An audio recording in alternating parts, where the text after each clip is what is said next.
ಮೊದಲಿಗೆ ನಮ್ಮೆಲ್ಲರ ಗುರುಗಳಾದ ಡಾಕ್ಟರ್ ಬ್ರಹ್ಮರ್ಷಿ ಪಿತಾಮಹ ಸುಭಾಷ್ ಪತ್ರಿಜಿ ಅವರಿಗೂ ಸ್ವರ್ಣಮಾಲಾಮನವರಿಗೆ ನನ್ನ ಕೋಟೇಶ್ವರ ಸಾಷ್ಟಾಂಗ ನಮಸ್ಕಾರಗಳು. ಗುರುಗಳಾದ ಶ್ರೀಮತಿ ಮನೋರಮಾ ಮೇಡಮ್ ರವರಿಗೆ ನನ್ನ ಹೃದಯಪೂರ್ವಕ ನಮಸ್ಕಾರಗಳು. ನನ್ನ ಮಾರ್ಗದರ್ಶಕ ಗುರುಗಳಾದ ಪ್ರೇಮನಾಥ್ ಸರ್ ಅವರಿಗೂ ನನ್ನ ನಮನಗಳು. ಇಂಥ ಅದ್ಭುತವಾದ ಅವಕಾಶವನ್ನು ನೀಡಿದ ರಂಗನಾಥ್ ಸಾರು ಅವರ ತಂಡದವರಿಗೂ ನನ್ನ ನಮನಗಳು. ಈ ದಿನ ಜೂಮ್ ನಲ್ಲಿ ಭಾಗವಹಿಸಿದ ಎಲ್ಲ ಆತ್ಮ ಬಂಧುಗಳಿಗೂ ನನ್ನ ನಮನಗಳು. ಓಕೆ ಮಾಸ್ಟರ್ಸ್, ಒಂದು ರಿಕ್ವೆಸ್ಟ್, ಇದು ಗುರುವಾರದವರೆಗೆ 4 ದಿವಸ ನಡೆಯುತ್ತೆ, ಮತ್ತೆ ಸೋಮವಾರದಿಂದ ಬುಧವಾರದವರೆಗೆ ಮತ್ತೆ 3 ದಿವಸ. ಅವ್ರದ್ದು ಸೆಂಟ್ರಲ್ಲಿ ಅವ್ರದ್ದು ಸರ್ದು ಬೇರೆ ಪ್ರೋಗ್ರಾಮ್ಸ್ ಇದಾವಂತ ನನಗೆ ಆ ತರ ಶೆಡ್ಯೂಲ್ ಕೊಟ್ಟಿದ್ದಾರೆ. ದಯವಿಟ್ಟು ದಿನ ಅಟೆಂಡ್ ಆಗ್ತೀರಾ, ಇಲ್ಲ ಅಂತ ಹೇಳಲ್ಲ, ಆದ್ರೆ ಈ ವರ್ಕ್ಶಾಪಿಗೆ ಕಂಟಿನ್ಯೂಸ್ 7 ದಿನನೂ ನೀವು ಅಟೆಂಡ್ ಆದ್ರೆ, ನಾವು ಹೇಳೋ ಎಲ್ಲವನ್ನು ಫಾಲೋ ಮಾಡಿದಾಗ ನಿಮಗೆ ಜೀವನದಲ್ಲಿ ಮ್ಯಾಜಿಕ್ ನಡೆಯುತ್ತೆ. ಮ್ಯಾಜಿಕ್ ಅಂದ್ರೆ ಅದ್ಭುತ, ಒಂದು ಆ ತರ ನಡೆಯುತ್ತೆ. ಆದ್ರೆ ನಾನು ಒಂದ್ ದಿವಸ ಕೇಳಿದೆ ಏನೋ ಮಾಡಿದೆ ಅಂತಂದ್ರು ಇಲ್ಲ, ಅಯ್ಯೋ ಬರ್ದ್ರ ಆಯ್ತು ಅಂತಂದ್ರು ಇಲ್ಲ, ಅಯ್ಯೋ ಹೇಳಿದ್ರ ಆಯ್ತು ಅಂದ್ರು ಇಲ್ಲ. ಇದು ಕರೆಕ್ಟ್ ಆಗಿ ಕೇಳಿಸ್ಕೋಬೇಕು. ವಿಡಿಯೋಸ್ ಹಾಕ್ತಿರ್ತಾರ ಸರ್, ಇಲ್ಲಾಂದ್ರೆ ಇವತ್ತು ಸರಿ ಇಲ್ಲ, ಹತ್ರ ಇದ್ರೆ ನಿಮ್ಗೊಂದು ಬುಕ್ ಪೆನ್ ತಗೊಂಬಂದು ನಿಮ್ಗೆ ಏನಾದ್ರು ಇಂಪಾರ್ಟೆಂಟ್ ಅನ್ಸಿದ್ರೆ ಬರ್ಕೊಳ್ಳಿ. ಓಕೆ, ಇದು ಮ್ಯಾಜಿಕ್ ಅಂದ್ರೆ ಏನು? ಮ್ಯಾಜಿಕ್ ವರ್ಕ್ಶಾಪ್ ಯಾಕೆ ಮ್ಯಾಜಿಕ್ ಅಂತ ಹೇಳಿದ್ರು ಅಂದ್ರೆ ಒಂದು ಅದ್ಭುತ. ಯಾಕೆ ಹೇಳಿದ್ರು ಅಂದ್ರೆ ಮ್ಯಾಜಿಕ್ ಅಂದ್ರೆ ಏನಂದ್ರೆ ಗ್ರಾಟಿಟ್ಯೂಡ್ ಅರ್ಪಿಸೋದು. ನಮಗ್ ಗೊತ್ತೇ ಇಲ್ಲ, ಥ್ಯಾಂಕ್ಸ್ ಹೇಳ್ತೀವಿ. ಯಾವಾಗ ಹೇಳ್ತೀವಿ? ಯಾರಾದ್ರೂ ಹೆಲ್ಪ್ ಮಾಡಿದಾಗ ಥ್ಯಾಂಕ್ಸ್ ಇರೋದು, ಏನೋ ಕಟಾಚಾರ ಕೇಳ್ಬಿಡ್ತದ ಒಂದ್ಸಲ. ಆಮೇಲೆ ಅದ್ರಲ್ಲೂ ಒಂದ್ ಹೆಂಗಂದ್ರೆ ನಮ್ಗಿಂತ ಚಿಕ್ಕವರಿದ್ರೆ ಥ್ಯಾಂಕ್ಸ್ ಹೇಳ್ಬಾರ್ದು, ಮನೇಲಿ ಇರೋರಿಗೆ ಥ್ಯಾಂಕ್ಸ್ ಹೇಳ್ಬಾರ್ದು. ಅದೇನದು, ಮನೇಲಿದ್ದವ್ರಿಗೆ ಯಾಕೆ ಕೇಳ್ಬೇಕು ಥ್ಯಾಂಕ್ಸ್ ಅಂತ? ಈ ತರ ಒಂದು ಭಾವನೆ, ಮನೋಭಾವನೆಯಲ್ಲಿ ನಾವು ಬೆಳ್ಕೊಂಡ್ ಬಂದ್ಬಿಟ್ಟಿರ್ತೀವಿ, ಹೌದಾ? ಆದ್ರೆ ಇಲ್ಲಿ ಏನ್ ಹೇಳ್ತಾರಂದ್ರೆ ಈ ಬುಕ್ಕಲ್ಲಿ, ನೀವು ಪ್ರತಿಯೊಂದಕ್ಕೂ, ಪ್ರತಿಯೊಬ್ಬರಿಗೂ, ಪ್ರತಿ ಸನ್ನಿವೇಶಕ್ಕೂ ಥ್ಯಾಂಕ್ಸ್ ಹೇಳ್ತಾ ಬರ್ಬೇಕು. ಹೀಗೆ ಹೇಳ್ತಾ ಬಂದಾಗ, ಬರಿತಾ ಬಂದಾಗ ನಿಮ್ಮ ಜೀವನದಲ್ಲಿ ಮ್ಯಾಜಿಕ್ ನಡೆಯುತ್ತೆ. ನೀವೇನ್ ಅನ್ಕೊಂಡಿರ್ತೀರ ಅದು ಆಗುತ್ತೆ ಅಂತ ಇದನ್ನ ಆತರು ರೌಂಡಾ ಬೆರ್ನಿ ಅಂತೇಳಿ ಅವ್ರು ಬರ್ದಿರೋದು, ಇದು ಬುಕ್, ಮ್ಯಾಜಿಕ್ ಬುಕ್. ಅವರು ಇದನ್ನ ಹೇಳ್ತಾರೆ. ಹಾಗಾದ್ರೆ ಒಂದು ಚಿಕ್ಕ ಕಥೆಯ ಮೂಲಕ ಇದ್ರದ್ದು ಇನ್ನೂ ಮಹತ್ವ ತಿಳ್ಕೊಳೋಣ. ಕಥೆನೇ ಆಗಿರ್ಬೋದು, ಆದ್ರೆ ಅದು ವಾಸ್ತವಕ್ಕೆ ನಿಜವಾಗ್ಲೂ ನಡೀತಕ್ಕಂಥದ್ದು. ಏನಂದ್ರೆ, ಒಂದು ಊರಲ್ಲಿ ಒಬ್ಬ ಸನ್ಯಾಸಿ ಇರ್ತಾನೆ. ಆ ಸನ್ಯಾಸಿ ಯಾವಾಗ್ಲೂ ಒಂದು 2 ತಿಂಗಳಿಗೋ 3 ತಿಂಗಳಿಗೋ ಒಂದ್ಸಲ ದೇವ್ರನ್ನ ಭೇಟಿ ಮಾಡಕ್ ಹೋಗ್ತಿರ್ತಾನೆ. ತನಗೆ ಬಂದ ಸಂಶಯಗಳಿದ್ರೆ, ಪ್ರಶ್ನೆಗಳಿದ್ರೆ ಎಲ್ಲ ಕೇಳಿ ತಿಳ್ಕೊಂಡು ವಾಪಸ್ ಬರ್ತಾನೆ. ಹೀಗೆ ಹೋಗುವಾಗ ಒಂದು ಪಕ್ಷಿ ನೋಡ್ತಾರೆ, ಬಿಳಿ ಪಕ್ಷಿ. ಮರುಭೂಮಿ ಅಂದ್ರೆ ಒಂದು ಮರುಭೂಮಿ ತರ ಇರುತ್ತದು. ಅಲ್ಲಿ ಒಂಥರ ದೀನ ಸ್ಥಿತಿಯಲ್ಲಿ ಇರುತ್ತೆ. ಅದಕ್ಕೆ ಮಾತಾಡಕ್ಕೂ ಬಹಳ ಶಕ್ತಿ ಇರಲ್ಲ, ಹಾರಕ್ಕೂ ಆಗ್ತಾರಲ್ಲ. ಅದಕ್ಕೋಸ್ಕರ ಏನು ಆಹಾರ ತಗೊಂಡೂ ಇರಲಿಲ್ಲ, ಅದು ತುಂಬಾ ಅಶಕ್ತತೆಯಿಂದ ಇರುತ್ತದು. ಅದನ್ನ ಮಾತಾಡಿಸ್ತಾನೆ, ಪಕ್ಷಿನ ಮಾತಾಡಿಸ್ಬಿಟ್ಟು ನಂತರ ಯಾಕೆ ಹೀಗಿದ್ಯಾ ಅಂದ್ರೆ, ಇಲ್ಲ ತುಂಬಾ ಇದಾಗ್ತಾ ಇದೆ, ನಂಗೆ ಹಾರಕ್ಕೂ ಆಗ್ತಾ ಇಲ್ಲ. ನೀವೆಲ್ಲಿಗೆ ಹೋಗ್ತಾ ಇದ್ದ? ನಾನು ದೇವ್ರ ಹತ್ರ ಹೋಗ್ತಾ ಇದ್ದೀನಿ, ನನ್ನ ಒಂದು ಪ್ರಶ್ನೆಗಳಿಗೆ ಉತ್ತರಗಳನ್ನು ತಗೊಳಕ್ ಹೋಗ್ತಾ. ಹಾಗಾದ್ರೆ ನನ್ನ ಬಗ್ಗೆನೂ ಕೇಳಿ, ನಾನು ಎಷ್ಟು ದಿವಸ ಈ ತರ ಅನುಭವಿಸ್ಬೇಕು ಅಂತೇಳಿ ಕೇಳಿ ಅಂತ. ಆಯ್ತು ಅಂತ ಹೋಗ್ತಾನೆ. ದೇವ್ರ ಹತ್ರ ಹೋಗಿ ನನ್ನ ಪ್ರಶ್ನೆಗಳಿಗೆಲ್ಲ ಉತ್ತರ ತಗೊಂಡು ನಂತರ ಆ ಪಕ್ಷಿ ನೆನ್ಪಾಕತ್ತೆ, ಪಕ್ಷಿ ಬಗ್ಗೆ ಕೇಳ್ತಾನೆ. ಪಕ್ಷಿ ಬಗ್ಗೆ ಕೇಳಿದಾಗ ಅವರು ಏನ್ ಹೇಳ್ತಾರೆ, ಇನ್ನೂ 7 ವರ್ಷ ಅದು ಅನುಭವಿಸ್ಬೇಕು ಅಂತ ಹೇಳ್ತಾನೆ ಭಗವಂತ. ಅದನ್ನ ಕೇಳಿ ಇವನಿಗೆ ಶಾಕ್ ಆಗ್ಬಿಡತ್ತೆ ಸನ್ಯಾಸಿಗೆ. ಅಯ್ಯೋ, ಇದನ್ನೆಲ್ಲ ಒಂದು ದಿವಸ ಕಳೆಯೋದು ಎಷ್ಟು ಕಷ್ಟ ಪಡ್ತಾ ಇದೆ ಆ ಪಕ್ಷಿ, ನಾನು ಇನ್ನ 7 ವರ್ಷ ಅಂದ್ರೆ ಅದ್ರ ಹಾರ್ಟ್ ಫೇಲ್ ಆಗ್ಬಿಡತ್ತದ್ರದ್ದು, ಏನ್ ಮಾಡ್ಬೇಕಪ್ಪ? ದಯವಿಟ್ಟು ಇದಕ್ಕೇನಾದ್ರೂ ಉಪಾಯ, ಉಪಶಮನ ಅಥವಾ ಮಾರ್ಗ ಇದನ್ನ ತೋರಿಸ್ರಿ ಅಂತಂದ್ರೆ, ಹಾಗಾದ್ರೆ ಅದು ತನಗೆ ಬಂದ ಎಲ್ಲ ಪರಿಸ್ಥಿತಿಗಳಿಗೂ ಥ್ಯಾಂಕ್ಸ್ ಹೇಳ್ತಾ ಬರ್ಬೇಕು, ಕೃತಜ್ಞತೆ ಅರ್ಪಿಸ್ತಾ ಬರ್ಬೇಕು. ಆಹಾರ ಸಿಕ್ಕರು ಥ್ಯಾಂಕ್ಸ್, ಸಿಗದಿದ್ರು ಥ್ಯಾಂಕ್ಸ್, ಓಡಾಡಕ್ಕಾದ್ರೂ ಥ್ಯಾಂಕ್ಸ್, ಆಗ್ಲಿದ್ರು ಈ ತರ ಹೇಳ್ಕೊಂತ ಬಂದ್ರೆ ಈಗ ಚೆನ್ನಾಗಿದೆ. ಇದು ಒಂದು ಆನ್ಸರ್ ಅದು ಕೇಳಿದ್ರೆ ನನಗೆ ಎಷ್ಟು ಸಂತೋಷ ಆಗ್ತಾ ಇದೆ. ಸರಿ ಅಂತೇಳಿ ಆ ಪಕ್ಷಿನ ಮೀಟ್ ಮಾಡಿ ಈ ತರ ಹೇಳವು ಮುಂದಕ್ಕೆ ಹೋಗ್ಬಿಡ್ತಾನೆ. ಮತ್ತೆ 3 ತಿಂಗಳ ಕಳೆದು ಮತ್ತೆ ಆ ದಾರಿಯಲ್ಲಿ ಹೋಗ್ತಿರ್ತಾನೆ. ಆ ದಾರಿಯಲ್ಲಿ ಹೋಗುವಾಗ ಒಂದು ಸುಂದರವಾದ ಬಿಳಿ ಪಕ್ಷಿ ಸಂತೋಷದಿಂದ ಹಾರ್ತಾ ಇರುತ್ತೆ. ಇವ್ನಿಗೆ ನೋಡಿ ಆಶ್ಚರ್ಯ, ಆ ಪಕ್ಷಿ ಎಲ್ಲಿ ಅಂತ ಹುಡುಕ್ತಾ ಇರ್ತಾನೆ. ಅದೇ ಗುರ್ತು ಹಿಡಿದು ಸನ್ಯಾಸಿ ಹತ್ರ ಬಂದು ನಾನೇ ಆ ಪಕ್ಷಿ ಗುರ್ತು ಹಿಡಿದ್ರ ಇಲ್ಲ, ಏನಿದು ಮ್ಯಾಜಿಕ್ ಅಂತ ಕೇಳ್ತಾನೆ ಸನ್ಯಾಸಿ. ಏನಿಲ್ಲ, ನೀವೇನ್ ಹೇಳಿದ್ರು ಅದೇ ತರ ನಾನು ದಿನಾ ಥ್ಯಾಂಕ್ಸ್ ಹೇಳ್ತಾವ್. ನನಗೆ ಆಹಾರ ಸಿಕ್ಕರು ಥ್ಯಾಂಕ್ಸ್ ಅಂತ ಹೇಳಿದೆ, ಸಿಗದಿದ್ರು ಥ್ಯಾಂಕ್ಸ್ ಅಂತ ಹೇಳಿದೆ. ಹ ನನಗೆ ಹಾರಕ್ ಬಂದ್ರು ಸರಿ ಬರ್ದಿದ್ರು ಸರಿ ಎಲ್ಲದಕ್ಕೆ ಈ ತರ ಥ್ಯಾಂಕ್ಸ್ ಅದೇ. ನನ್ನ ಜೀವನದಲ್ಲಿ ಅದ್ಭುತವಾದ ಬದಲಾವಣೆ ಆಯ್ತು. ನಾನು ಈಗ ಹಾರ್ತಾ ಇದ್ದೀನಿ, ಖುಷಿಯಾಗಿದ್ದೀನಿ, ಎಲ್ಲಿ ಬೇಕಾದ್ರಲ್ಲಿ ಓಡಾಡ್ತಾ ಇದ್ದೀನಿ, ಆಹಾರ ತಗೊಂತಾ ಇದ್ದೀನಿ ಅಂತ ಹೇಳಿ. ನೋಡ್ರಿ, ಇದು ಕಾಲ್ಪನಿಕ ಆಗಿರ್ಬೋದು, ಪಕ್ಷಿಯ ಕತೆ, ಆದ್ರೆ ಇದರಲ್ಲಿ ಸಾರಾಂಶ ನಾವು ತಗೋಬೇಕು. ನಾವು ಇದೇ ಸ್ಥಿತಿಯಲ್ಲಿದ್ದಾಗ ಈ ತರ ನಾವು ಹೇಳಿದಾಗ ನಮ್ಮ ಸ್ಥಿತಿಯು ಹೀಗೆ ಬದಲಾಗಿ ಹೋಗುತ್ತೆ. ನೋಡ್ರಿ ಎಷ್ಟು ಸುಂದರವಾದ ಕತೆ ಅಲ್ಲ ಇದು, ನಿಜನೂ ಹೌದು. ಇದಕ್ಕೆ ಇನ್ನು ನೀವು ಇನ್ನು ಚೆನ್ನಾಗಿ ಅರ್ಥ ಆಗ್ಬೇಕಂದ್ರೆ ಹೇಳ್ತೀನಿ, ನೀವೇ ಎಕ್ಸ್ಪೆರಿಮೆಂಟ್ ಮಾಡ್ಬೋದು ಮನೇಲಿ. ಯಾವ್ದಾದ್ರು ಒಂದೆರಡು ಕುಂಡಗಳನ್ನು, ಹೂವಿನ ಕುಂಡ ಅಂತಾರಲ್ಲ, ಕುಂಡಗಳನ್ನು ತಗೊಂಡು ಯಾವ್ದಾದ್ರು ಒಂದೇ ತರ ಗಿಡಗಳನ್ನು ಬಳಸ್ತೀರಿ. ಒಂದು ಗಿಡಕ್ಕೆ ಬೈಕೊಂತ ನೀರ್ ಹಾಕ್ರಿ. ಅಯ್ಯೋ ನಿನ್ ಕಾಲಾಗ್ ಸಾಕಾಗೋಗ್ಬಿಡತ್ತೆ, ದಿನ ನಾನೇ ನೀರ್ ಹಾಕ್ಬೇಕೇನು, ನಿಂದೊಂದ್ ಕೆಲ್ಸ ಬೇರೆ ನನಗೆ ಅಂತೇಳಿ ಬೈತಾ ನೆಗೆಟಿವ್ ವೈಬ್ರೇಷನ್ಸ್ ಕಳ್ತಾ ನೀರ್ ಹಾಕಿ. ಇನ್ನೊಂದು ಗಿಡಕ್ಕೆ ನೀನ್ ಎಷ್ಟು ಚೆನ್ನಾಗಿದ್ಯಾ, ಸುಂದರವಾಗಿದ್ಯಾ, ನೀನ್ ಅಂದ್ರೆ ನಂಗೆ ತುಂಬಾ ಇಷ್ಟ, ಥ್ಯಾಂಕ್ಸ್, ನಿಂಗೆ ಎಷ್ಟು ಬೇಕಾ ನೀರ್ ಹಾಕ್ತೀನಿ, ಕುಡಿ, ಚೆನ್ನಾಗಿ ಬೆಳಿ ಅಂತೇಳಿ ಖುಷಿ ಖುಷಿಯಾಗಿ ನೀರ್ ಹಾಕಿ 1 ತಿಂಗಳ ಕಾಲ ಅಬ್ಸರ್ವ್ ಮಾಡಿ ನೋಡಿ. ನೀವೇ ಅದನ್ನ ನೋಡ್ಬೋದು. ಹೇಗೆ ಅಂದ್ರೆ ಆ ಬೈತಾ ಹಾಕಿದ ಗಿಡ ಒಣಗೋಗಿರುತ್ತೆ, ಇದಕ್ಕೆ ಥ್ಯಾಂಕ್ಸ್ ಹೇಳ್ತಾ ನಗ್ತಾ ಹಾಕ್ತ ಗಿಡ ತುಂಬಾ ಚೆನ್ನಾಗಿ ಬೆಳೀತಾರೆ. ಇದು ನೀವು ಎಕ್ಸ್ಪೆರಿಮೆಂಟ್ ಮಾಡ್ಬೋದು. ಅಂದ್ರೆ ನಮ್ಮ ಒಂದು ಪಾಸಿಟಿವ್ ವೈಬ್ರೇಷನ್ಸ್ಗೆ, ಥ್ಯಾಂಕ್ಸ್ಗೆ ಅಷ್ಟು ಪವರ್ ಇದೆ ಅಂತ ಅರ್ಥ. ನೋಡ್ರಿ, ದಿನ ಬೆಳಗಾದ್ರೆ ನಾವು ನಿದ್ದೆ ಮಾಡ್ತೀವಿ, ಎದ್ದೇಳ್ತೀವಲ್ಲ, ಆ ಎದ್ದೇಳೋದಕ್ಕೆ ಏನ್ ಕಾರಣ? ಆ ಭಗವಂತ. ಹೌದಾ? ಈ ಜನ್ಮ ಕೊಟ್ಟಿರೋದ್ಯಾರು? ಭಗವಂತ. ಬರೀ ಮಾಡ್ದರಿಗಷ್ಟೇ ಹೇಳ್ತೀವಿ, ಇಷ್ಟೆಲ್ಲ ನಾವು ಕೇಳಲಾರ್ದೆ ಕೊಟ್ಟಿದ್ದಾನೆ. ಪಂಚಭೂತಗಳಾಗಿರ್ಬೋದು, ತಂದೆ ತಾಯಿಗಳು, ನಾವೇನಾದ್ರೂ ಥ್ಯಾಂಕ್ಸ್ ಹೇಳ್ತೀವಿ ಅವರಿಗೆ ದಿನ? ಇಲ್ಲ. ಈ ದೇಹಕ್ಕೆ ಥ್ಯಾಂಕ್ಸ್ ಹೇಳ್ತೀವಾ? ಇಲ್ಲ. ಮನೆಯಲ್ಲಿರೋರಿಗೆ ಹೇಳ್ತೀವಾ? ಇಲ್ಲ. ಮನೆಗೆ ಹೇಳ್ತೀವಾ? ಇಲ್ಲ. ನಮ್ಮ ವೆಹಿಕಲ್ಸ್ಗೆ ಹೇಳ್ತೀವಾ? ಇಲ್ಲ. ನೋಡಿ ಎಷ್ಟೊಂದು ನಾವು ಇಲ್ಲ ಇಲ್ಲ ಇಲ್ಲ ಅಂತ ಆನ್ಸರ್ ಬರ್ತಾ ಇತ್ತು. ಏನೋ ಒಂದು ಅವಕಾಶ ಕೊಟ್ಟಿರ್ತಾನೆ, ಒಂದು ವಿದ್ಯೆ ಕೊಟ್ಟಿರ್ತಾನೆ ಭಗವಂತ, ಒಂದು ಸ್ಕಿಲ್ ಕೊಟ್ಟಿರ್ತಾನೆ, ಅದಕ್ಕೆ ಏನಾದ್ರೂ ಹೇಳ್ತೀವಾ? ಯಾವುದಕ್ಕೂ ನಾವು ಹೇಳಲ್ಲ. ಹಾಗಾದ್ರೆ ಯಾರ್ಯಾರಿಗೆ ನಾವು ಥ್ಯಾಂಕ್ಸ್ ಹೇಳ್ಬೇಕು ಅಂತ ಮೊಟ್ಟ ಮೊದಲಿಗೆ ನೋಡ್ಕೋತಾವ. ಒಬ್ಬೊಬ್ಬರು ಯಾರ್ಯಾರಿಗೆ ಹೇಳ್ಬೇಕು ಅಂದ್ರೆ, ಜನ್ಮ ನೀಡಿದ ಭಗವಂತನಿಗೆ, ಜನ್ಮ ನೀಡಿದ ತಂದೆ ತಾಯಿಗಳಿಗೆ, ವಿದ್ಯೆ ಕಲಿಸಿಕೊಟ್ಟ ಗುರುಗಳಿಗೆ, ಧ್ಯಾನ ಹೇಳಿಕೊಟ್ಟ ಪತ್ರಿಜಿ ಗುರುಗಳಿಗೆ, ಪಂಚಭೂತಗಳಿಗೆ, ಗಂಡ ಹೆಂಡತಿಗೆ, ಹೆಂಡತಿ ಗಂಡಂಗೆ, ಈ ತರ ನಾವು ಹೇಳ್ತಾ ಬರ್ಬೇಕು. ಸರಿ, ಭಗವಂತ ನಾವೇನೋ ಅನ್ಕೊಂತೀವಲ್ಲ, ಯಾವ್ದೋ ಒಂದ್ ಜನ್ಮ, ಅಯ್ಯೋ ಏನಪ್ಪಾ ಭಗವಂತ ಯಾಕಂತ ಹುಡ್ಸಿದ್ಯಪ್ಪ ನನ್ನ ಅಂತ ಬೈತಿರ್ತಾರೆ ಕೆಲವರು ಅಲ್ಲ. ಅಂದ್ರೆ ಅವ್ರಿಗೆ ಕಷ್ಟ ಬಂದಿರುತ್ತೆ. ಆದ್ರೆ ಈ ಒಂದು ದೇಹ ಪ್ರಿಪೇರ್ ಆಗ್ಬೇಕಂದ್ರೆ ಎಷ್ಟು ಜನ ಮಾಸ್ಟರ್ಸ್ ಕೆಲಸ ಮಾಡ್ತಾ ಇರ್ತಾರೆ. ಸಾಮಾನ್ಯವಾದ ವಿಷಯ ಅಲ್ಲ ಇದು. ಎಷ್ಟೋ ದಿನಗಳ ಕಷ್ಟಪಟ್ಟು ಎಲ್ಲಾ ಮಾಡಿ ಅದರಲ್ಲಿ ಒಂದು ಶಕ್ತಿ, ಪ್ರಾಣಶಕ್ತಿ ತುಂಬಿ ಆಮೇಲೆ ಭೂಮಿ ಕಳಿಸ್ತಾನೆ ಭಗವಂತ. ಅಷ್ಟೇ ಎಲ್ಲ ಹೋಗುವಾಗ ಹೇಳಿರ್ತಾನೆ ಎಲ್ಲಾ ಜ್ಞಾನ ಇರುತ್ತೆ, ಯಾಕಂದ್ರೆ ನಾವು ಅಲ್ಲಿ ಆತ್ಮಸ್ವರೂಪಿಗಳಾಗಿರ್ತೀವಿ. ನಿಮ್ಗೆಲ್ಲ ಶಕ್ತಿ ಕೊಟ್ಟಿದ್ದೀನಿ, ಜ್ಞಾನ ಕೊಟ್ಟಿದ್ದೀನಿ, ಹೋಗಿ ಈ ಒಂದು ಸಾಧನೆ ಮಾಡ್ಕೊಂಡು ಬನ್ನಿ ಅಂತ ಹೇಳ್ತೀವಿ. ಆದ್ರೆ ಹೇಳಿರ್ತಾರೆ, ಆದ್ರೆ ಇಲ್ಲಿ ಬಂದ ಮೇಲೆ ಆ ಮಾಯೆಗೆ ಒಳಗಾಗಿ ಎಲ್ಲ ಮರ್ತು ಬಿಡ್ತೀವಿ. ಸಿಕ್ಕಾಪಟ್ಟೆ ಜೀವನ ಮಾಡ, ಸಿಕ್ಕಾಪಟ್ಟೆ ಹೊಟ್ಟೆ ಒಳಗಾಗ್ತಿರ್ತೀವಿ. 7 ಬಾಡೀಸ್ ವರ್ಕ್ಶಾಪ್ ಕೇಳಿ ಗೊತ್ತಾಗುತ್ತೆ ಈ ಫಿಸಿಕಲ್ ಬಾಡಿಗೆ ಎಷ್ಟು ನೋವು ಕೊಡ್ತಾ ಇರ್ತೀವಿ ನಾವು ಅಂತೇಳಿ. ಅದು ತುಂಬಾ ಜಾಸ್ತಿ ಆದ್ರೆ ಆಹಾರ ಆಗ್ಲಿ, ಹೊಟ್ಟೆ ನೋವು ಬಂದ್ರೆ ಸಂಕಟ ಪಡ್ತಾ ಇರ್ತಂತೆ. ರುಚಿಗೆ ಬೇಕು ಅಂತೇಳಿ ದಿನಕ್ಕೆ 4 ಸಲ 5 ಸಲ ತಿಂತಾನೆ ಇರ್ತೀವಿ. ನಮ್ಮ ಬಾಡಿ ಸೂಚಿಸುತ್ತೆ ಜಾಸ್ತಿ ಆಗಿದೆ ಬೇಡ ಅಂತೇಳಿ, ಆದ್ರೂ ನಾವು ಕೇಳೋದಿಲ್ಲ, ಒಳಗಡೆ ಹಾಕ್ತಾನೆ ಇರ್ತೀವಿ. ಆಮೇಲೆ ಈ ದೇಹಕ್ಕೆ ಏನು ಬೆಲೆ ಕೊಡಲ್ಲ. ಹೇಗೆ ಇನ್ನ ಏನಾದ್ರು ಚೆನ್ನಾಗಿದ್ರು ಸರಿ, ಇಲ್ಲಾಂದ್ರೆ ನೀನ್ ಎಷ್ಟು ಕರ್ರಗಿದೀಯಪ್ಪ, ಕಣ್ಣಿ ನೋಡ್ಕಂತ ಹೇಳ್ತಿರ್ತೀವಿ. ನೀನು ಏನು ಚೆನ್ನಾಗಿ, ನೀನು ಹಲ್ಲು ಉಬ್ಬಿದೆ, ನೀನ್ ಗಿಡ್ಡಕ್ಕಿದೀಯಾ, ನೀನು ಉದ್ದಕ್ಕಿದೀಯಾ, ತೆಳ್ಳಗಿದೀಯಾ, ದಪ್ಪಗಿದೀಯಾ, ನೀನ್ ನೋಡಿದ್ರೆ ಒಂಥರ ಆಗುತ್ತಪ್ಪ. ನಮ್ಮನ್ನ ನಾವು ನೋಡ್ಕೊಂತ ನಮ್ಮ ದೇಹವನ್ನು ಕೀಳು ಮಾಡ್ಕಂತ ಯಾವತ್ತು ನಮ್ಮ ದೇಹನ ತಿಳಿಸೋದು ಕಲ್ತಿಲ್ಲ ನಾವು. ಸೆಲ್ಫ್ ಲವ್ ಇಲ್ಲೇ ಇಲ್ಲ ನಮಗೆ.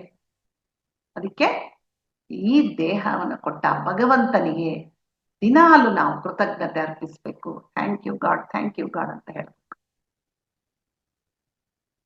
ನಂತರ ಜನ್ಮ ನೀಡಿದ ತಂದೆ ತಾಯಿಗೆ ನೋಡ್ರಿ, ಎಷ್ಟೋ ಜನ ಅಪ್ಪ ಅಮ್ಮಗೆ ಬೆಲೆ ಕೊಡೋದಿಲ್ಲ, ಅಪ್ಪ ಅಮ್ಮನ ಬೈತಿರ್ತಾರ, ಇನ್ನೂ ಒಂದು ಹೆಜ್ಜೆ ಮುಂದೆ ಹೋಗಿ ವಯಸ್ಸಾದ್ರೆ ಅವ್ರ ವೃದ್ಧಾಶ್ರಮದಲ್ಲಿ ಸೇರ್ಸಿ ಬರ್ತಾರೆ. ನೋಡ್ರಿ, ತಂದೆ ತಾಯಿಗಳು ಕಷ್ಟಪಟ್ಟು ಎಷ್ಟೇ ಮಕ್ಳಿದ್ರು ಒಬ್ರು ತಮಗೆ ಹೊರೆ ಅಲ್ಲ ಅನ್ಕೊಂಡು ಅವ್ರಿಗೆ ಹೊಟ್ಟೆ ಬಟ್ಟೆ ಕೊಟ್ಟು ಒಳ್ಳೆ ವಿದ್ಯಾಭ್ಯಾಸ ಕೊಟ್ಟು ಸಾಕಿದ್ರು. ಆದ್ರೆ ಅಷ್ಟೂ ಮಕ್ಳು ಒಬ್ಬ ತಂದೆ ತಾಯಿಗಳು ನೋಡ್ಕೊಳಕ್ ಆಗಲ್ಲ. ವಾಸ್ತವಕ್ಕ ಇದು ನಡೀತಾ ಇದೆ ಈಗ. ಎಷ್ಟು ಕಷ್ಟಪಟ್ಟು ತಾಯಿ ತನ್ನ 9 ತಿಂಗಳ ಗರ್ಭದಲ್ಲಿ ಹೊತ್ತು ಎಷ್ಟು ಕಷ್ಟ ಪ್ರೆಗ್ನೆಂಟ್ ಇದ್ದಾಗ ಅದನ್ನ ಅನುಭವಿಸ್ತಾರೆ, ಗೊತ್ತಿರುತ್ತೆ. ಆಮೇಲೆ ಡೆಲಿವರಿ, ಅದು ಅಷ್ಟೇ ಪುನರ್ಜನ್ಮ ಹೆಣ್ಣಿಗೆ ಒಂದು ಪ್ರಸವ ವೇದನೆ ಅಂದ್ರೆ. ಆದ್ರೆ ಎಲ್ಲವನ್ನು ಮರ್ತು ಬಿಡ್ತಾರೆ ಮಕ್ಕಳು. ತಂದೆ ಕಷ್ಟಪಟ್ಟು ತನ್ನ ಸಂಸಾರಕ್ಕಾಗಿ ದುಡಿತಾ ಇರ್ತಾನೆ, ತನಗೆ ಎಲ್ದಿದ್ರೂ ಚಿಂತಿಲ್ಲ, ತನ್ನ ಮಕ್ಕಳು ಚೆನ್ನಾಗಿರ್ಬೇಕಂತ ನೋಡ್ಕೊಳ್ತಿರ್ತಾನೆ. ಅವ್ರಿಗೆ ಯಾವತ್ತಾದ್ರೂ ನಾವು ಥ್ಯಾಂಕ್ಸ್ ಹೇಳ್ತೀವ? ಇಲ್ಲ ಇಲ್ಲ. ಇನ್ನ ಏನಾದ್ರು ಬೈತಿರ್ತಾರೆ ಕೆಲವು ಕಡೆ ಮನೆಗ್, ನೋಡ್ರಿ ನಿಮಗೆ ಏನ್ ಗೊತ್ತಾಗ್ತದೆ, ಸುಮ್ ಕುತ್ಕೊಳ್ರಿ ಅಂತ. ಅವ್ರಿಗೆ ಜ್ಞಾನ ಇಲ್ದನೆ ಇವ್ರನ್ನ ಇಷ್ಟ್ರ ಮಟ್ಟಿಗೆ ಬಳಸ್ತಿರ್ತಾರ. ಅವ್ರು ಆ ಒಂದು ಚಿಕ್ಕ ಕಾಮನ್ ಸೆನ್ಸ್ ಮಕ್ಕಳಲ್ಲಿ ಇರೋದಿಲ್ಲ. ಅದಕ್ಕೆ ನಾವು ಜನ್ಮ ನೀಡಿದ ತಂದೆ ತಾಯಿಗಳಿಗೆ ದಿನಾಲು ಥ್ಯಾಂಕ್ಸ್ ಹೇಳ್ಬೇಕು. ನಂತರ ಗುರುಗಳಿಗೆ ನೋಡ್ರಿ, ಮನೆಯೇ ಮೊದಲ ಪಾಠಶಾಲೆ, ತಾಯಿಯೇ ಮೊದಲ ಗುರು ಅಂತ ಹೇಳ್ತೀವಿ, ಕರೆಕ್ಟ್. ಆದ್ರೆ ಶಾಲೆಗೆ ಹೋದ್ಮೇಲೆ ನಮಗೆ ವಿದ್ಯೆ ಕಲ್ಸ್ಕೊಡೋರು ಯಾರು? ಗುರುಗಳು. ಅವರು ಎಷ್ಟು, ಎಲ್ಲರೂ ಒಂದೇ ತರ ಇಲ್ಲ ಗುರುಗಳು, ಅವರಲ್ಲೂ ಕೆಲವರು ಕೆಟ್ಟ ಗುರುಗಳು ಇರ್ತಾರೆ. ಆದ್ರೆ ಗುರುಗಳು ಅಂದ ತಕ್ಷಣ ನಮಗೆ ಬರೋದೇನು? ಅದಕ್ಕೆ ಅಂದ್ರೆ ಆಚಾರ್ಯ ಮಾತೃದೇವೋ ಭವ, ಪಿತೃದೇವೋ ಭವ, ಆಚಾರ್ಯ ದೇವೋ ಭವ ಅಂತ ಹೇಳ್ತೀವಿ ನಾವು. ಆ ಗುರುಗಳಿಗೆ ತನ್ನ ಪ್ರತಿಯೊಬ್ಬ ವಿದ್ಯಾರ್ಥಿ ಚೆನ್ನಾಗಿ ಓದಿ ಒಳ್ಳೆಯ ಅಂಕಗಳನ್ನು ತಗೊಂಡು ಮುಂದೆ ದೊಡ್ಡ ಮನುಷ್ಯ ಆಗ್ಬೇಕು ಅಂತ ಆಸೆ ಇರುತ್ತೆ. ತಮಗೆ ತಿಳಿದ ಜ್ಞಾನವೆಲ್ಲ ಹಂಚ್ಕೊಡ್ತಿರ್ತಾರೆ. ಆದ್ರೆ ಅಂತ ಗುರುಗಳಿಗೆ ಇವಾಗ ನಾವು ನೋಡ್ತಾ ಇದ್ದೀವ? ರೆಸ್ಪೆಕ್ಟೇ ಕೊಡಲ್ಲ. ಹೆಚ್ಚು ಕಡಿಮೆ ಆದ್ರೆ ಗುರುಗಳಿಗೆ ಹೊಡೆಯಕ್ಕೂ ಹೋಗ್ತಿರ್ತಾರೆ, ಕೆಲವರು ಬೈತಿರ್ತಾರೆ, ತಂದೆಗಳು ಬಂದು ಬೈತಾ ಇರ್ತಾರೆ ಗುರುಗಳಿಗೆ. ಅದಕ್ಕೆ ಅಂತಹ ಜ್ಞಾನ ಕೊಡುವ ಗುರುಗಳಿಗೆ ನಾವು ಸದಾ ಋಣಿಯಾಗಿದ್ದು ಅವ್ರಿಗೆ ಥ್ಯಾಂಕ್ಸ್ ಹೇಳ್ಬೇಕು. ನಂತರ ನಮ್ಮ ಪತ್ರಿಜಿ ಧ್ಯಾನ ಕಲಿಸಿಕೊಟ್ಟ ಗುರುಗಳಿಗೆ, ಈಗ ಧ್ಯಾನ ಯಾರಾದ್ರೂ ಹೇಳ್ಕೊಟ್ಟಿರ್ಬೋದು, ಎಲ್ಲರಿಗೂ ಗುರುಗಳೇ ಹೇಳ್ಕೊಡಲ್ಲ. ಆದ್ರೂ ಆ ಮೂಲ ಎಲ್ಲಿಂದ ಬಂದಿದೆ? ನಮ್ಮ ಪತ್ರಿಜಿ ಗುರುಗಳು. ಅದಕ್ಕೆ ನೀವು ಯಾರು ಹೇಳ್ಕೊಟ್ಟಾರೋ ಧ್ಯಾನ, ನನಗೆ ನಮ್ಮ ಮನೋರಮಾ ಮೇಡಮ್ ಹೇಳ್ಕೊಟ್ಟಿರೋ, ಅವ್ರನ್ನ ನಾನು ನೆನೆಸ್ತೀನಿ, ದಿನಾ ಥ್ಯಾಂಕ್ಸ್ ಹೇಳ್ತೀನಿ. ಅದೇ ತರ ಆದ್ರೂ ನಮಗೆ ಪತ್ರಿಜಿ ಗುರುಗಳು ಕೂಡ ನಮಗೆ ಗುರುಗಳೇ. ಧ್ಯಾನ ಕಲಿಸದೇ ಇದ್ರೆ ನಾವ್ ಎಲ್ಲಿರ್ತಿದ್ವಿ ಇವತ್ತು? ಸಾಮಾನ್ಯ ಜೀವನ ನಡೆಸ್ತಾ ಇದ್ವಿ. ಹೆಣ್ಮಕ್ಳಾದ್ರೆ ನಾವು ಎಲ್ಲೋ ಮನೆಗೆ ಸೀಮಿತ ಆಗ್ಬಿಡ್ತೀವಿ. ಇಲ್ಲಿ ಬಂದು ಕ್ಲಾಸ್ ಮಾಡಿ ಇಷ್ಟೆಲ್ಲ ಹೇಳ್ಬೇಕು ಅಂತಂದ್ರೆ ಅದು ಏನ್ ಕೇವಲ ಒಂದು ಧ್ಯಾನದಿಂದಲೇ ಸಾಧ್ಯ. ಒಳ್ಳೇದು ಯಾವ್ದು ಕೆಟ್ಟದ್ದು ಯಾವ್ದು ಎನ್ನುವ ಜ್ಞಾನವನ್ನು ಇವಾಗ ನಾವು ತಿಳ್ಕೊಂಡಿವಿ. ಕೆಟ್ಟದ್ದು ಬಂದ ತಕ್ಷಣ ಮಾಡಲ್ಲ, ಅಯ್ಯೋ ನೆಗೆಟಿವ್ ಆಲೋಚನೆ ಮಾಡಬಾರ್ದು, ಪಾಸಿಟಿವ್ ವೈಬ್ರೇಷನ್ ಅಲ್ಲೇ ಇರ್ಬೇಕು, ಸದಾ ಅವೇರ್ನೆಸ್ ನಲ್ಲಿ ಇರ್ಬೇಕಂತ ಎಲ್ಲ ಇವಾಗ ಜ್ಞಾನ ತಿಳ್ಕೊಂಡಿದೀವಿ. ಜ್ಞಾನ ಎಲ್ಲ ತಿಳ್ಕೊಂಡಿದ್ವಿ. ಯಾರು ಕೊಟ್ಟಿದ್ದು? ನಮ್ಮ ಗುರುಗಳು ಕೊಟ್ಟಿದ್ದು. ಅದಕ್ಕೋಸ್ಕರ ಸದಾ ಅವರಿಗೆ ನಾವು ಥ್ಯಾಂಕ್ಸ್ ಹೇಳ್ಬೇಕು. ಜೀವನನೇ ಇಲ್ಲ ರೀ ನಿಜವಾಗ್ಲು. ಧ್ಯಾನ ಇಲ್ಲ ಅಂದ್ರೆ ನಮ್ ಲೈಫ್ ಏನಿರ್ತಿತ್ತು? ಪರ್ಪಸ್ಲೆಸ್. ಇಂಥ ಅದ್ಭುತವಾದ ಪರ್ಪಸ್ ಅನ್ನು ನೀಡಿದ ಗುರುಗಳಿಗೆ ಋಣಿಯಾಗಿರ್ಬೇಕು ನಾವು, ಥ್ಯಾಂಕ್ಸ್ ಹೇಳ್ಬೇಕು. ನಂತರ ಪಂಚಭೂತಗಳಿಗೆ ನೋಡ್ರಿ, ನಾವು ಆಹಾರ ಊಟ ಮಾಡ್ತೀವಿ ಆದ್ರೆ ದಿನನಿತ್ಯ ನಮಗೆ ಏನ್ ಬೇಕು ನೋಡ್ರಿ? ಗಾಳಿ, ನೀರು, ಅಗ್ನಿ, ಆಕಾಶ, ಭೂಮಿ ಇವೆಲ್ಲ ನಮಗ್ ಬೇಕೇ ಬೇಕು. ಆದ್ರೆ ಈ ಪಂಚಭೂತಗಳಿಗೆ ಯಾವತ್ತಾದ್ರೂ ನಾವು ಥ್ಯಾಂಕ್ಸ್ ಹೇಳ್ತೀವ? ನೋ. ಇಲ್ಲಿ ಪಂಚಭೂತಗಳಂದ ತಕ್ಷಣ ಒಂದು ಹೇಳ್ತೀನಿ ಇನ್ಸಿಡೆಂಟ್, ರಿಯಲ್ ಇನ್ಸಿಡೆಂಟ್. ನೀರಿಗೆ ಥ್ಯಾಂಕ್ಸ್ ಹೇಳ್ಬೇಕಂತ ಹಿಂಗೆ ಯಾರೋ ಹೇಳಿರ್ತಾರೆ, ಮೆಡಿಟೇಟರ್, ಅವರು ಡೈಲಿ ಅದನ್ನ ಫಾಲೋ ಮಾಡ್ತಿರ್ತಾರೆ. ಅಡಿಗೆ ಮಾಡುವಾಗ ನೀರ್ ಇಡ್ತಿರ್ತಾರಲ್ಲ ಅನ್ನಕ್ಕೇನಾದ್ರು, ಅಲ್ಲಿ ಥ್ಯಾಂಕ್ಸ್ ಹೇಳ್ತಾರೆ. ಕುಡಿಯುವಾಗ ಥ್ಯಾಂಕ್ಸ್ ಹೇಳ್ತಾ ಇರ್ತಾರೆ. ಸ್ನಾನ ಮಾಡುವಾಗ ಥ್ಯಾಂಕ್ಸ್ ಹೇಳ್ತಿರ್ತಾರೆ ನೀರಿಗೆ. ಒಂದೇ ನಿಮಿಷ.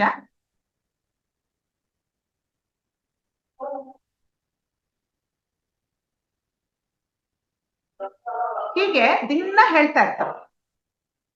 ಒಂದ್ ದಿವಸ ಏನಾಗುತ್ತೆ, ಬಿಸಿ ನೀರು ಯಾವ್ದಕ್ಕೋ ಇಟ್ಟಾಗ ಅಕಸ್ಮಾತ್ ಕೈ ಜಾರಿ ಕೈ ಮೇಲೆ.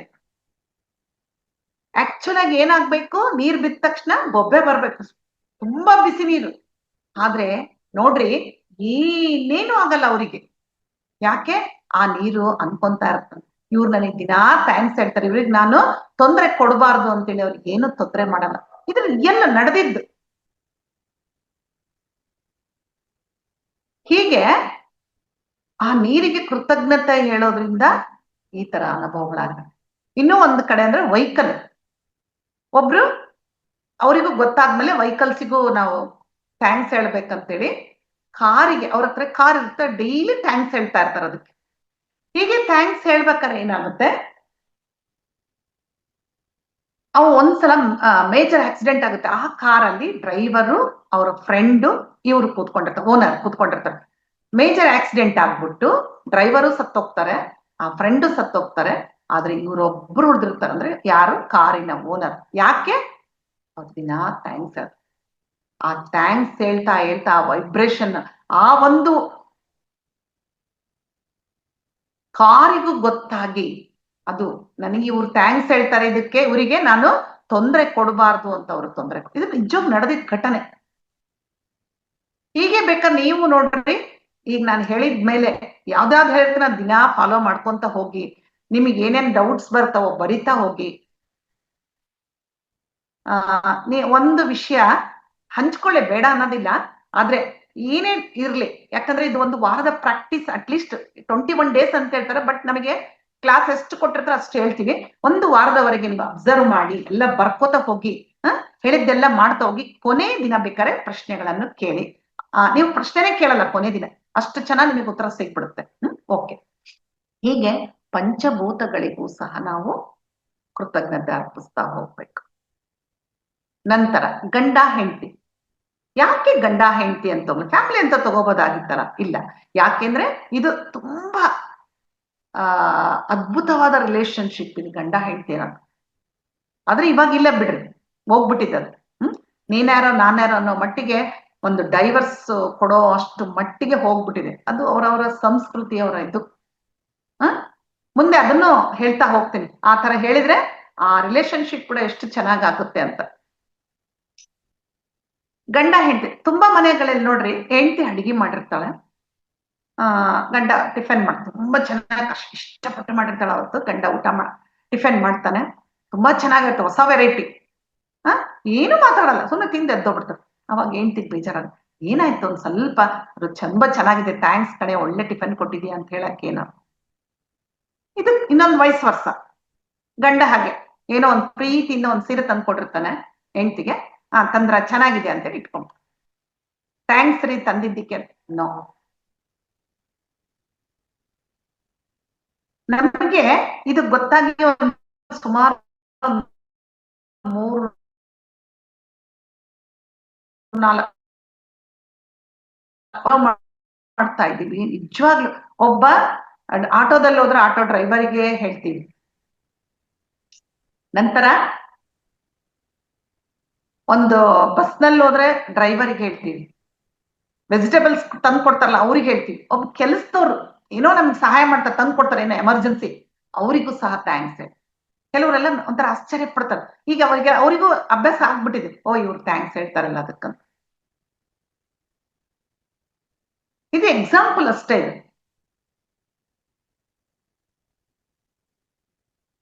ಹಾಗೆ ಗಂಡ ಹೆಂಡತಿ ಹೀಗೆ ಹೇಳ್ಬೇಕು. ಇದು ಒಂದು ಚಿಕ್ಕ ಕತೆ ಇರ್ಬೋದು, ಇನ್ಸಿಡೆಂಟ್ ಅನ್ನ ಇರ್ಬೋದು, ಹೇಳ್ತೀನಿ. ಒಂದು ಇಬ್ರು ಗಂಡ ಹೆಂಡತಿ ಇರ್ತಾರೆ. ಗಂಡ ತುಂಬಾ, ಇಬ್ರು ಪ್ರೀತಿಯಿಂದ ಇರ್ತಾರೆ. ಒಂದು ಸಲ ಹೆಂಡತಿ ಒಂದು ಪ್ರಶ್ನೆ ಕೇಳ್ತಾಳೆ ಗಂಡಗೆ, ಏನ್ರಿ ನಾನ್ ಅಕಸ್ಮಾತ್ ಸತ್ತೋದ್ರೆ ಏನ್ ಮಾಡ್ತೀವಿ ಅಂತ. ಆ ಗಂಡ ಹೇಗಿರ್ತಾರೆ ಅಂದ್ರೆ ತುಂಬಾ ಪ್ರೀತಿ ಹೆಂಡತಿ ಮೇಲೆ, ಆದ್ರೆ ಏನು ಕೊಡ್ತಿರೋದಿಲ್ಲ, ತಂದು ಕೊಡ್ತಿರಲ್ಲ. ಈ ತರ ಕ್ವಶನ್ ಕೇಳಿದಾಗ ಅವನಿಗೆ ಆಸ್ತಿ, ಯಾಕೆ ಇಲ್ಲ ಹೇಳಿ ಅಂತ.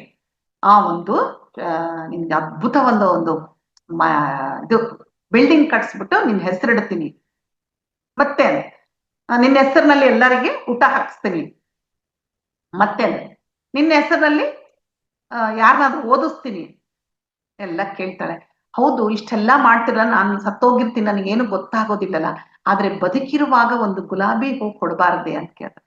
ಅದು ಕೇಳಿದ ತಕ್ಷಣ ಕಂಡಾಗ ಶಾಕ್, ಕಣ್ಣಲ್ಲಿ ನೀರ್ ಬಂದ್ಬಿಡುತ್ತೆ. ಹೌದಲ್ಲ, ಎಷ್ಟು ಚೆನ್ನಾಗಿ ಹೇಳಿದಿಲ್ಲ. ಗುಲಾಬಿ ಹೂ ಎಷ್ಟು ರೀ ಹಬ್ಬ ಅಂದ್ರೆ ₹1 ಇಲ್ಲ ₹2. ಆದ್ರೆ ಅದು ಆ ಪ್ರೀತಿ ಇಲ್ಲಿರ್ತತೆ. ಹೆಂಡ್ತಿಗ್ ತಗೋ ಗುಲಾಬಿ ಅಂತ ನಿನ್ಗೋಸ್ಕರ ತಂದಿದ್ದೀನಿ ಅಂದ್ರೆ ಅವಳಿಗೆ ಎಷ್ಟು ಮುಖ ಅರಳು ಬಿಡುತ್ತಲ್ಲ. ನೀನ್ ಸತ್ತ ಮೇಲೆ ಏನ್ ಮಾಡಿದ್ರೇನು ಯಾರಿಗ್ ಗೊತ್ತಾಗುತ್ತೆ? ಯಾರಿಗೂ ಗೊತ್ತಾಗಲ್ಲ. ಅದಕ್ಕೆ ಕೇಳ್ತಾಳ, ಬದುಕಿರುವಾಗ ಒಂದು ಗುಲಾಬಿ ಹೂ ಕೊಡಬಾರ್ದೆ ಅಂತ. ಇದು ಹೀಗೆ ಪ್ರತಿ ಒಬ್ರಿಗೆ ನಾವು ಥ್ಯಾಂಕ್ಸ್ ಅರ್ಪಿಸ್ತಾ ಹೋಗ್ಬೇಕು. ಇಷ್ಟು ಜನ, ಇನ್ನು ಎಲ್ಲರಿಗೂ, ಇನ್ನು ಬೇರೆಯವ್ರಿಗೆಲ್ಲ ಮೇನ್ ಇವ್ರು ನಂತರ ನೀವ್ ಕೇಳ್ಬೋದು, ಮೇಡಮ್ ಏನ್ ಮೇಡಮ್ ಏನು ಮ್ಯಾಜಿಕ್ ಮ್ಯಾಜಿಕ್ ಅಂತಲ್ಲ, ಥ್ಯಾಂಕ್ಸ್ ಹೇಳಿದ್ರೆ ಹೇಗೆ ಮ್ಯಾಜಿಕ್ ಆಗುತ್ತೆ ಅಂತ ಕೇಳ್ಬೋದು ನೀವು. ಅದಕ್ಕೂ ಹೇಳ್ತೀನಿ ನೋಡಿ. ಈಗ ನಾವು ಇನ್ನೂ ಒಂದು ವಿಷಯ, ಥ್ಯಾಂಕ್ಸ್ ಅಂತ ಹೇಳುವಾಗ ಇಲ್ಲಿಂದ ಬರಬಾರ್ದು, ಇಲ್ಲಿಂದ ಬರ್ಬೇಕದು. ಅಬ್ಬಾ, ನೀನ್ ನನಗೆಷ್ಟು ಹೆಲ್ಪ್ ಮಾಡಿದೀಯಪ್ಪ, ತುಂಬಾ ಖುಷಿ ಆಯ್ತು, ಥ್ಯಾಂಕ್ಸ್ ಅಪ್ಪ, ಇಲ್ಲಿಂದ ಬರ್ಬೇಕು. ಕಾಟಾಚಾರಕ್ಕೆ ಈಗೆಲ್ಲ ಇರ್ತಾರಲ್ಲ, ಸ್ವಲ್ಪ ಎಲ್ಲ ಸಿವಿಲೈಸ್ಡ್ ಚೆನ್ನಾಗಿ ಓದ್ಕೊಂಡು ಇಲ್ಲಿ ಓಕೆ ಓಕೆ ಥ್ಯಾಂಕ್ ಯು ಅಂತ, ಅದಲ್ಲ, ಇಲ್ಲಿಂದ ಬರ್ಬೇಕು. ಅದು ಇಲ್ಲಿಂದ ಬಂದಾಗ ಆ ಥ್ಯಾಂಕ್ಸ್ ಅನ್ನೋ ಪದದ ಜೊತೆಗೆ ಒಂದು ಪಾಸಿಟಿವ್ ವೈಬ್ರೇಷನ್ ಹೊರಟೋಗುತ್ತೆ. ಯಾರಿಗೆ ಹೇಳ್ತೀರೋ ಅವ್ರಿಗೆ ಹೊರಟೋಗುತ್ತೆ. ಅಲ್ಲಿ ಏನಾಯ್ತು, ನಿನ್ನಲ್ಲಿ ಒಂದು ಪಾಸಿಟಿವ್ ಎನರ್ಜಿ, ಅವರಲ್ಲಿ ಒಂದು ಪಾಸಿಟಿವ್, ಸೊ ಒಂದು ಪಾಸಿಟಿವ್ ಸರ್ಕಲ್ ಕ್ರಿಯೇಟ್ ಆಗುತ್ತೆ. ನೋಡಿ ಹೇಗಿದೆ ಇದು. ಆ ಸರ್ಕಲ್ ಅಲ್ಲಿ ಯಾರೇ ಇರ್ಬೋದು, ಅಷ್ಟೊಂದು ಅದು ಕ್ರಿಯೇಟ್ ಮಾಡ್ತು. ಒಂದೇ ನಿಮಿಷ, ಒಂದು ಸೆಕೆಂಡ್ ಅಷ್ಟೇ.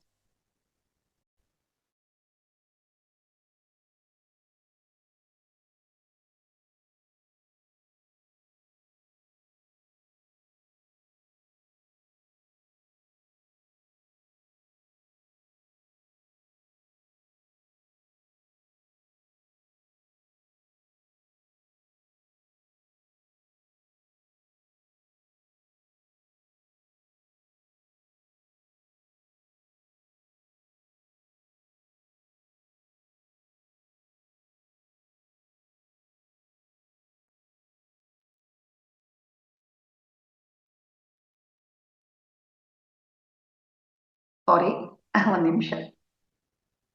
ಸರಿ, ಹೀಗೆ ಒಂದು ಪಾಸಿಟಿವ್ ಸರ್ಕಲ್ ಕ್ರಿಯೇಟ್ ಆಗುತ್ತೆ. ಈ ಪಾಸಿಟಿವ್ ಸರ್ಕಲ್ ಅಲ್ಲಿ ಯಾರೇ ಬಂದ್ರು ಸಂಪೂರ್ಣವಾಗಿ ಚೇಂಜ್ ಆಗ್ಬಿಡ್ತಾರೆ. ಹೀಗೆ ಆ ಒಂದು ಪಾಸಿಟಿವಿಟಿನ ನಾವು ಒಬ್ರಿಂದ ಒಬ್ರಿಗೆ ತಗೊಂಡು ಹೋಗ್ತೀವಿ. ಇದು ಹೇಗೆ, ಒಂದು ಸಲ ನೀವು ಕ್ರಿಯೇಟ್ ಮಾಡ್ತೀರಿ, ಓಕೆ, ಆದ್ರೆ ಇದು ನೀವು ದಿನ ಹೇಳ್ತಾ ಹೇಳ್ತಾ ಹೇಳ್ತಾ ಕ್ರಿಯೇಟ್ ಮಾಡ್ತಾ ಮಾಡ್ತಾ ಒಂದು ಅದ್ಭುತವಾದ ಮ್ಯಾಜಿಕ್ ನಡೆದೋಗುತ್ತೆ. ಆ ಮ್ಯಾಜಿಕ್ ನಡೆದು ನೀವೇನ್ ಅನ್ಕೊಂಡ್ರೆ ಅದು ನಿಮ್ಮ ಜೀವನದಲ್ಲಿ ವಾಸ್ತವ ರೂಪಕ್ಕೆ ಬರುತ್ತೆ. ಸರಿ, ಆಯ್ತು. ಇದು ಒಂದು ಥ್ಯಾಂಕ್ಸ್ ಹೇಳೋದ್ರಿಂದ ಬರುತ್ತೆ. ಅಕಸ್ಮಾತ್ ಹೇಳದಿದ್ರೆ ಏನಾಗುತ್ತೆ? ನಂತರ ಈ ಒಂದು ಪಾಸಿಟಿವ್ ಎನರ್ಜಿ ಯೂನಿವರ್ಸ್ ಕೂಡ ಅಟ್ರಾಕ್ಟ್ ಆಗುತ್ತೆ. ಅದಕ್ಕೂ ಇಷ್ಟ ಅಂತೆ ಥ್ಯಾಂಕ್ಸ್ ಅಂತ ಹೇಳಿದ್ರೆ, ಹೇಳ್ಬೋದು ಥ್ಯಾಂಕ್ಸ್ ಯೂನಿವರ್ಸ್ ಅಂತಾನೆ ಹೇಳ್ಬೋದು. ಅದಕ್ಕೂ ಅಟ್ರಾಕ್ಟ್ ಆಗಿ ಅದು ಏನ್ ಮಾಡುತ್ತೆ, ನಾವು ಏನಾದ್ರೂ 1, 2 ಕೇಳಿದ್ರೆ, ಕೇಳ್ತೀವಲ್ಲ, ಅದು ನಾವು ಕೇಳದೇನೆ ನಮಗೆ ಎಲ್ಲವನ್ನು ಒದಗಿಸಿ ಕೊಡುತ್ತೆ. ಹಣ, ಆಸ್ತಿ, ಅಂತಸ್ತು, ಬುದ್ಧಿವಂತಿಕೆ, ವಿದ್ಯೆ, ಜ್ಞಾನ ಎಲ್ಲ ಕೊಡುತ್ತೆ.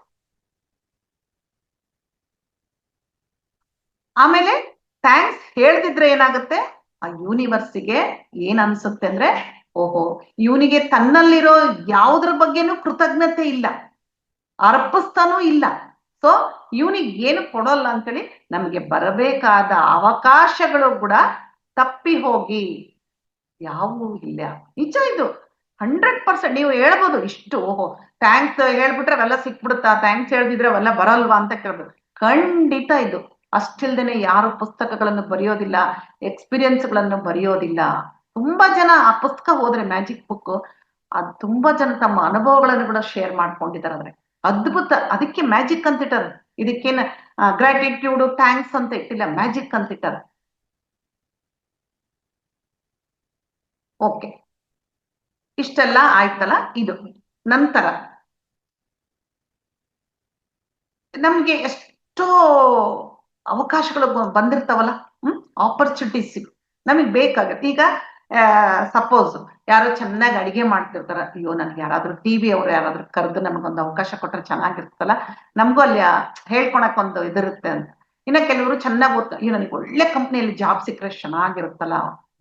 ಇನ್ನ ಮದ್ವೆ ಆಗೋರು, ಅವರು ಅಯ್ಯೋ ಇನ್ನ ನನಗೆ ಒಳ್ಳೆ ಹುಡುಗ ಸಿಕ್ಕರೆ ಚೆನ್ನಾಗಿರುತ್ತೆ, ಹುಡುಗಿ ಅನ್ಕೊಂತಾಳೆ, ಒಳ್ಳೆ ಹುಡುಗಿ ಸಿಕ್ಕರೆ ಚೆನ್ನಾಗಿರುತ್ತೆ ಅಂತ ಹುಡುಗ ಅನ್ಕೊಂತ. ಇದು ಎಲ್ಲರಿಗೂ ಕಾಯ್ತಾ ಇರೋ ಒಂದು ಆಪರ್ಚುನಿಟೀಸ್ ಅಲ್ಲ. ನೀವು ಆ ಆಪರ್ಚುನಿಟೀಸಿಗೂ ಥ್ಯಾಂಕ್ಸ್ ಹೇಳ್ಬೇಕು. ಅದ್ಭುತವಾಗಿ ಸಿಕ್ಕಿರೋ ನನ್ನ ಕೆಲಸಕ್ಕೆ ಥ್ಯಾಂಕ್ಸ್, ಒಳ್ಳೆಯ ಹುಡುಗನಿಗೆ ಥ್ಯಾಂಕ್ಸ್, ಒಳ್ಳೆಯ ಅವಕಾಶಕ್ಕೂ ಥ್ಯಾಂಕ್ಸ್ ಅಂತ ಹೇಳಿದಾಗ ಆ ಆಪರ್ಚುನಿಟೀಸ್ ನಿಮ್ಮನ್ನ ಹುಡುಕಿಕೊಂಡು ಬರ್ತವೆ. ನೀವು ಗೊತ್ತೇ ಇರೋದಿಲ್ಲ, ಅಯ್ಯೋ ನಾನು ಏನು ಅನ್ಕೊಂಡಿರ್ಲಿಲ್ಲ ಇದೇನ್ ಸಿಕ್ತು ಅಂತ.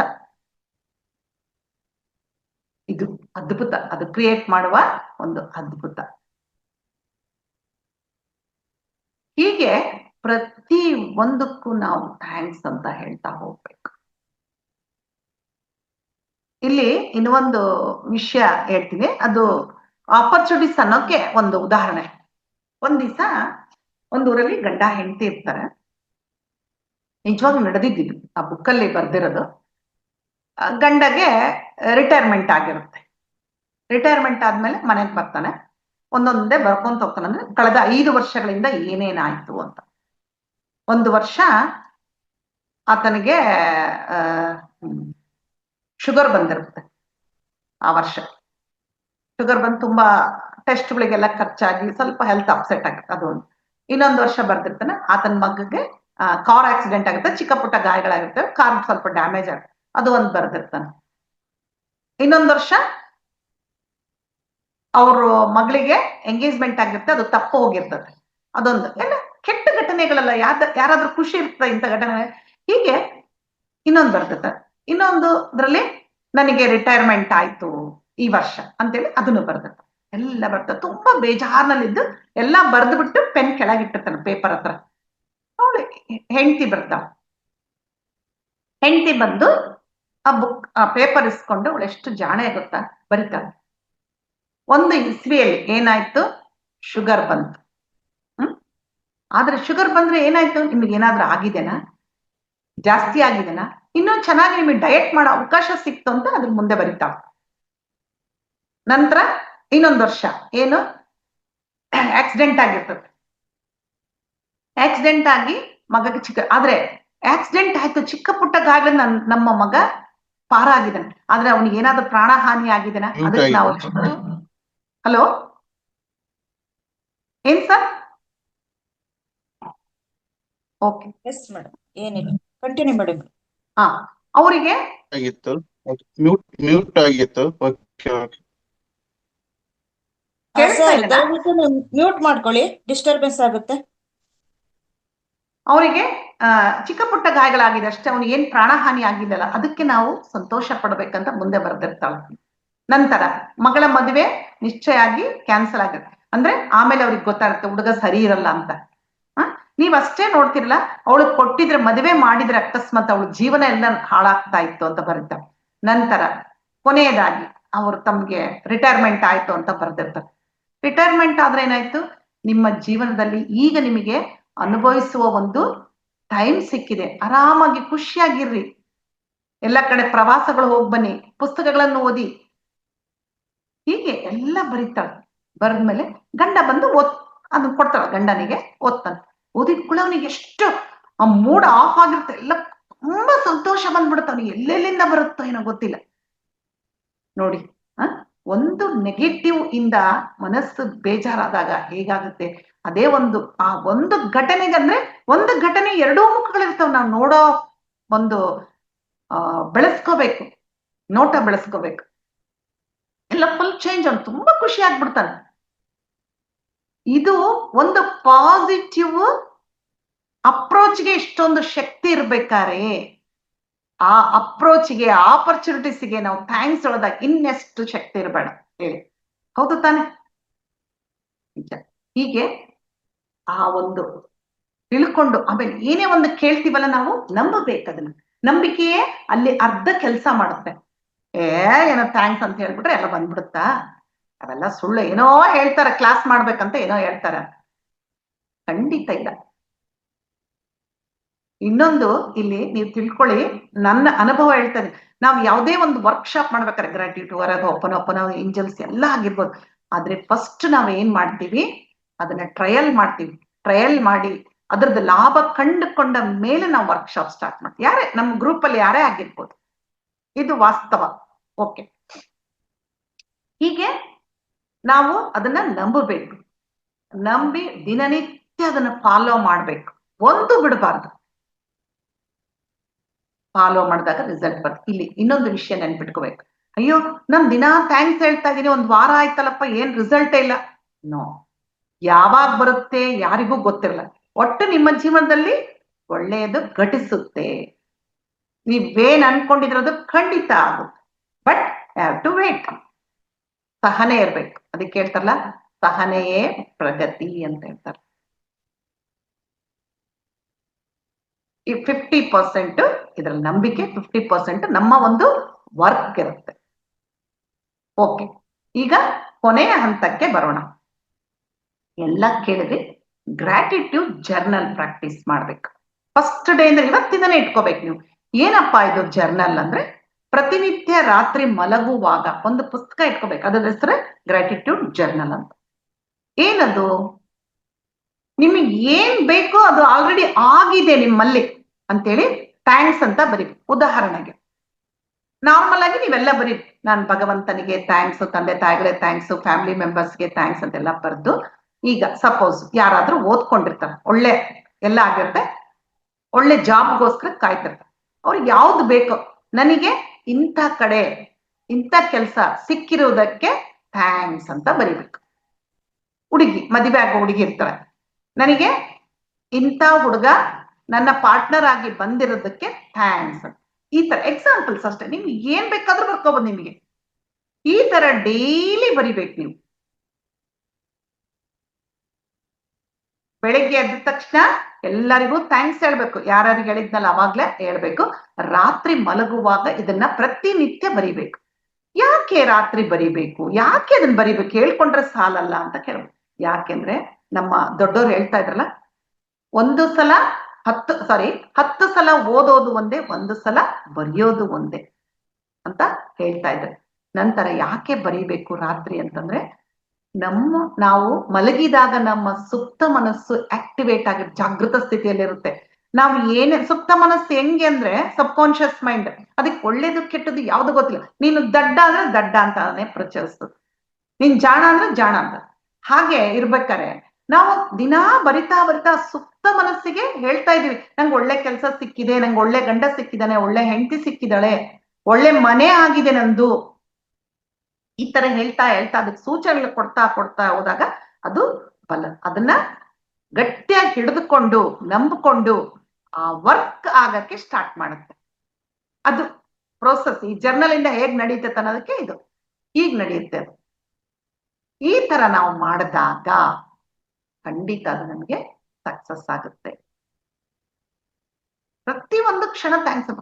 ಏನೋ ಚಿಕ್ಕದಾಗಿ ಮನೇಲಿ ಚಿಕ್ಕ ಹುಡುಗ, ಆಮೇಲೆ ಇನ್ನ ಕೆಲವ್ರಿಗೆ ಇರುತ್ತೆ ಚಿಕ್ಕ ಮಕ್ಳ ಹತ್ರ ಕೆಲಸ ಮಾಡಿಸ್ಕೊಂಡು ಅವ್ರಿಗೇನ್ ಥ್ಯಾಂಕ್ಸ್ ಹೇಳಕ್ ಬಿಡು, ಅವರಿಗೂ ಸಹ ಥ್ಯಾಂಕ್ಸ್ ಹೇಳ್ಬೇಕು. ನಮ್ಮ ಮೊಮ್ಮಗ ಇದ್ದಾನೆ, 8 years ಅವನಿಗೆ. ನಾವು ಹಿಂಗೆ ಮಾತಾಡ್ತಾ ಇರ್ತೀವಲ್ಲ, ಮಕ್ಳಿಗೆ ಬಂದ್ಬಿಡುತ್ತದ. ಮನೇಲಿ ದೊಡ್ಡವ್ರು ಮಾತಾಡ್ತಾರೆ, ಸಂಸ್ಕಾರ ಅನ್ನೋದು ಹೇಗೆ ಬಂದ್ಬಿಡುತ್ತಲ್ಲ. ಅವನು ಯಾರಾದ್ರೂ ಏನಾದ್ರೂ ಇಸ್ಕೊಂಡ್ರೆ ಥ್ಯಾಂಕ್ಸ್ ಅಂತ ಹೇಳ್ತಾನೆ. ಈಗಲ್ಲ, ಅವನು 3 ವರ್ಷದ ಕೆಳಗೆ ಹೇಳ್ತಿದ್ದ ಅದನ್ನ. ಅದಕ್ಕೆ ಆಮೇಲೆ ನಾವು ಹೇಳ್ಕೊಡ್ಬೇಕು ಅವರಿಗೆ, ಯಾರಾದ್ರೂ ಏನಾದ್ರೂ ಹಿಂಗ್ ಸಹಾಯ ಮಾಡಿದ್ರೆ ಥ್ಯಾಂಕ್ಸ್ ಅಂತ ಹೇಳ್ರಿ ಅಂತ. ಅದಕ್ಕೆ ನಮ್ಮ ಮನೆಯಲ್ಲಿರುವ ಫ್ಯಾಮಿಲಿ ಮೆಂಬರ್ಸಿಗೆ, ಮನೆಗೆ, ಅಲ್ಲಿರೋ ಫರ್ನಿಚರ್ಸ್ಗೆ, ಗಾರ್ಡನ್ಗೆ, ಗಿಡಗಳಿಗೆ, ವೆಹಿಕಲ್ಸ್ಗೆ ಪ್ರತಿನಿತ್ಯ ಥ್ಯಾಂಕ್ಸ್ ಹೇಳ್ಬೇಕು. ಹೊರಗೆ ಹೋಗ್ತಾ ಇರ್ತೀರಿ. ಇವಾಗ ಯಾರು ಸೇಫ್ ಆಗಿ ಮನೆಗೆ ಬರ್ತಾರೆ ಯಾರಿಗೂ ಗೊತ್ತಿಲ್ಲ. ಎಲ್ಲೆಲ್ಲ ಆಕ್ಸಿಡೆಂಟ್ಗಳು ತುಂಬಾ ನಡೀತಾ ಇದಾವೆ, ಕೇಳ್ತಾ ಇದ್ದೀವಲ್ಲ. ಹಾಗೆ ವೆಹಿಕಲ್ ಅಲ್ಲಿ ಕೂತ್ಕೊಂಡಾಗ ಆ ವೆಹಿಕಲ್ಗೆ ಮಾಸ್ಟರ್ಸ್ಗೆ ಥ್ಯಾಂಕ್ಸ್ ಹೇಳಿ ಸುರಕ್ಷಿತವಾಗಿ ಹೋಗಿ ಸುರಕ್ಷಿತವಾಗಿ ವಾಪಸ್ ಬಂದಿದ್ದೀನಿ ಅಂತೇಳಿ ಥ್ಯಾಂಕ್ಸ್ ಅಂತ ಹೇಳಿ. ಹೇಳಕ್ ಏನಾದ್ರೂ ಕಷ್ಟ ಇದೆ ಏನ್ರಿ ಥ್ಯಾಂಕ್ಸ್ ಅಂತ ಹೇಳಕ್ಕೆ? ಚಿಕ್ಕ ಪದ. ಬೆಳಿಗ್ಗೆ ಮಲ್ಕಂತೀವಿ, ಸಾರಿ ರಾತ್ರಿ ಮಲ್ಕೊಂತೀವಿ, ಬೆಳಿಗ್ಗೆ ಎದ್ದೇಳ್ತೀವಿ, ಹಾ ಎಷ್ಟು ಒಳ್ಳೆ ನಿದ್ದೆ ಕೊಟ್ಟೆಪ್ಪ ಭಗವಂತ, ಥ್ಯಾಂಕ್ಸ್. ಹಾಸಿಗೆಗೂ ಥ್ಯಾಂಕ್ಸ್. ಭೂಮಿ ಮೇಲೆ ನಡಿತೀವಿ, ಹೆಜ್ಜೆ ಹೆಜ್ಜೆಗೂ ಥ್ಯಾಂಕ್ಸ್ ಅಂತ ಹೇಳಿ.